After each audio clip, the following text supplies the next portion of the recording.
ஏன் இந்த ஸ்பேஸ் ரொம்ப முக்கியமாக இருக்குது? ஏன் நம்ம இந்த சினிமாக்களில் இதை பேசியே ஆகணும்?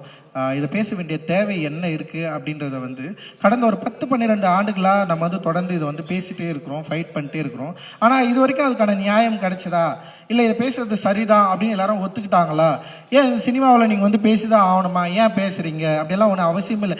எப்பெல்லாம் வாய்ப்பு கிடைக்கிறப்பெல்லாம் ட்ரோல் பண்ணுறதுக்கான நிறைய விஷயங்கள் வந்து இங்கே இருக்கிற ரசிகர்களும் இங்கே இருக்கிற தமிழ் சினிமாவில் இருக்கிற ஆட்களும் வந்து நிறைய பேர் உருவாக்கி கொடுத்துட்டே இருக்கிறாங்க. அதை வந்து இங்கே பாப்புலராக விவாதிக்கிற இடத்துலையும் வந்து ரொம்ப புகழ்பெற்றிருக்கு. எப்படி வந்து எங்களுடைய திரைப்படங்கள் வந்து இங்கே கொண்டாடப்படுதோ அதே அளவு மிக மோசமாக விமர்சிக்கப்படுகிறது, மிக மோசமான வார்த்தைகளை கொண்டு ட்ரோல் பண்ணவும் படுது. ஆனால் இதுக்காகலாம் நம்ம பயந்துருவோம்னா பயப்பட, சின்ன வயசுலேருந்து 1008 பிரச்சனையை பார்த்து பார்த்து பார்த்து வளர்ந்து வந்து நிற்கிறான்னா இதெல்லாம் சாதாரணமான விஷயம் எங்களுக்கு.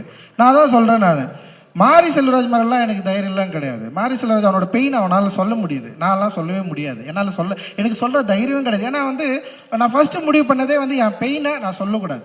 என்னுடைய இந்த சமூகம் எனக்கு உருவாக்கி கொடுத்த இறுக்கத்தை, இந்த சமூகம் என் மேல் சுமத்திய அந்த சுமையை வந்து நான் வேறு யார் மேலேயும் சுமத்திடக்கூடாதுன்னு சொல்லிட்டு நான் வந்து தப்பிச்சு அப்படியே ஓடுவேன். ஏன்னா எனக்கு அது பயம், எனக்கு ரொம்ப பயம் எனக்கு. ஏன்னா எங்கள் அப்பா அம்மா பேசுகிற சீனை எடுத்தாலே நான் பயங்கர எமோஷனல் ஆகிடுவேன். என் அப்பாவும் அம்மாவும் உட்காந்து ஒரு சீனை வந்து நடிக்க, அந்த மாதிரி ஒரு சீனை நான் எழுதிட்டேன். லைக் அட்டக்கத்தி படம் எடுத்துகிட்டு ஒரே ஒரு சீன் எடுத்ததுக்காக தான் நான் பயங்கர சந்தோஷப்பட்டேன். அது என்னென்னா எங்கள் அப்பாவுக்கு வந்து எங்கள் அம்மா ஊட்டுவாங்க. அதில் அவருக்கு அப்பாவுக்கு வந்து அம்மா வந்து ஊட்டுவாங்க சாப்பாடு வந்து. அப்பா அவர் குடிச்சிட்டு வந்து கத்திட்டே இருப்பார். அம்மா உட்கார வச்சு வந்து அப்படியே சாப்பாட்டை கலக்கி வந்து வாயில் ஊட்டுவாங்க.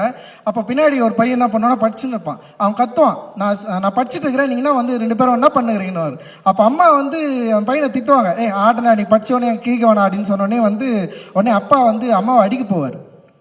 அதாவது பையன் படிக்கிறான், அவனை எதுவும் சொல்லக்கூடாது, பச்சாதான் கடவுள் என்னவார். எங்கள் அப்பா அடிக்கடி அந்த டைலாக் என்கிட்ட சொல்லுவார். ஸோ அந்த சீனை எடுத்ததுக்காக நான் போயிட்டு உட்காந்து அழுதுனேன் நான். ஏன்னா வீட்டில் நடக்கிற ஒரு எமோஷ்னலாக ஒரு சின்ன விஷயம், அதை எடுக்கிறதுக்கே என்னால் வந்து முடியாது. ஆனால் மாரி செல்வராஜ் வந்து அவனுடைய ஃபர்ஸ்ட் படத்தில் வந்து ரொம்ப பெயினான ஒரு படத்தை எடுத்துட்டா. நான் கேட்டேன், டேய் இவ்வளோ பெயினாக ஒரு படம் எடுக்கிறியோ, ஓகேவாடா, அவனை சுற்றி இருக்கிறவங்களாம் அவன் என்னடா சொல்ல போகிறாங்க அப்படின்னு நான் கேட்டேன் நான். பட் ஆனால் வந்து அவனுக்கு அதை எடுத்து காட்டுறதில்ல, எடுத்து பார்க்குறதில்ல, அதை வந்து மக்கள்கிட்ட வந்து ப்ரெசென்ட் பண்ணுறதில்ல. அவனுக்கு ஒரு பெரிய ஒரு வேட்கை இருக்குது. அந்த வேட்கையுடைய ஒரு தொடர்ச்சியாக தான் அவனுடைய படங்களை நான் பார்க்குறேன், அவனோட ஒர்க் ஆஃப் ஆர்ட்டை நான் பார்க்குறேன். அண்ட் வந்து மாரி செல்வராஜுக்கு இருக்கிற பெரிய பலமே கதை சொல்கிறது தான் நான் நினைக்கிறேன். ஒரு கதையை எவ்வளவு எளிமையாக சொல்ல முடியும் அப்படின்றது தான். இப்போ நான் கூட பேசுகிறப்ப கூட நான் ரொம்ப படபடப்பாக அப்படியே பேசிடுவேன். என்னால் வந்து ஒரு விஷயத்தை வந்து சொல்லி புரிய வைக்க கூட முடியாது. ஆனால் மாரி செல்வராஜ் ரொம்ப நிதானமாக அவனுடைய மொழியை ரொம்ப நிதானப்படுத்தி ஒரு கதையை வந்து சொல்லி அது மக்கள்கிட்ட கொண்டு போய் சேர்த்து அது வந்து ஒரு ஜனரஞ்சகமான ஒரு மக்கள்கிட்டையும் வந்து அதை பேசுபொருளாக ஆக்குற வல்லமை வந்து மாரியோட மொழியில் இருக்கிறத நான் வந்து உண்மையிலே பிரமிப்பாக பார்க்குறேன். அது வந்து அது ஒரு சாய்ஸ் தான் நான் நினைக்கிறேன். அவனுக்கு வந்து பல விதமாக இருக்கும், ஆனால் ஒரு சாய்ஸை அவன் தேர்ந்தெடுத்திருக்கான். இந்த மொழியை நம்ம இப்படி தான் சொல்லணும், இந்த மாதிரி சொன்னால் மக்கள் வந்து இதை வந்து அக்செப்ட் பண்ண முடியும் அப்படின்ற மாதிரி அவன் வந்து டிசைட் பண்ணி ஒரு லாங்குவேஜை டிசைட் பண்ணி சொல்ல ட்ரை பண்ணுறான். அப்படி தான் நான் அவனுடைய திரைப்படங்களை பார்க்குறேன்.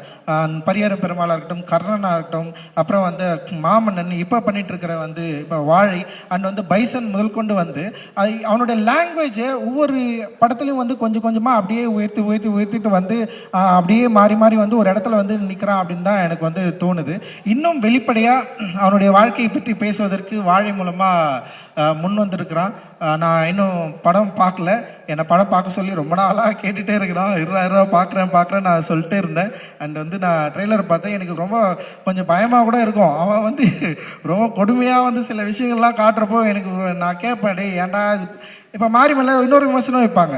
இப்போ அவன் பெயினை காட்டுறப்போ கைத்தட்டி கொண்டாடுற கூட்டம், அவன் வந்து கர்ணனா நின்று சண்டை செய்கிறப்போ வந்து அவன் பயங்கரமாக ஒரு வயலன்ஸை வந்து க்ளோரிஃபை பண்ணுறான். மோசமாக இல்லை, இன்னும் நான் என்ன தான் எடுக்கணும், எப்படி தான் எடுக்கணும், எனக்கு டீச் பண்ணிட்டே இருப்பியா நீ, எனக்கு தொடர்ந்து கிளாஸ் எடுத்துகிட்டே இருப்பியா, நீ இப்படி பேசு, நீ இப்படி நில்லு, நீ இந்த பக்கம் அப்படி போ, நீ இப்படி எங்களுக்கு சொல்லி காட்டு, எங்களுக்கு புரியவே இல்லை எனக்கு.